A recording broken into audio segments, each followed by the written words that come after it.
this year at ASH, we presented in an oral presentation our cooperative work on revised ELN criteria in polycythemia vera, and we describe how they can identify an increased risk phenotype for thrombotic events that goes beyond conventional risk stratification. It is known that currently the thrombotic risk stratification in polycythemia vera is based on age and thrombosis history, and these two factors guide the decision to start cytoreductive therapy. However, these factors are sometimes perceived as suboptimal for a proper management of polycythemia vera, and recently the European Leukemia Network has proposed some clinical signs and symptoms that should or could trigger cytoreduction also in conventionally defined low-risk patients.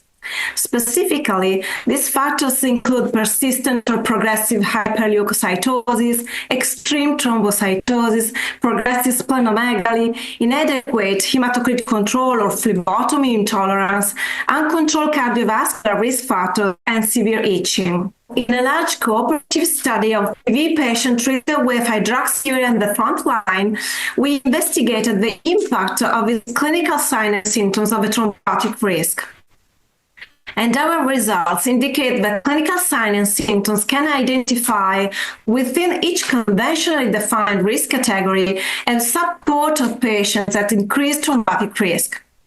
These broad predictive values suggest that clinical signs and symptoms may be able to capture significant aspects of a thrombotic potential, even in the patients who are traditionally considered low risk based on age and thrombotic history alone.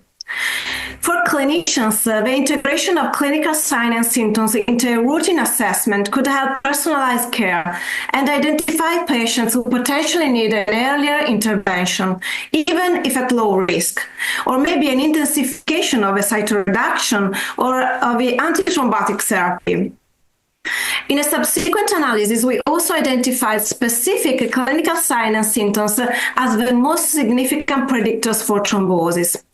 These particular signs, which include progressive splenomegaly, uncontrolled cardiovascular risk factors, and inadequate hematocrit control, are critical drivers of a thrombotic risk and can be actionable markers that can inform a more aggressive and also more personalized management of polycythemia vera patients.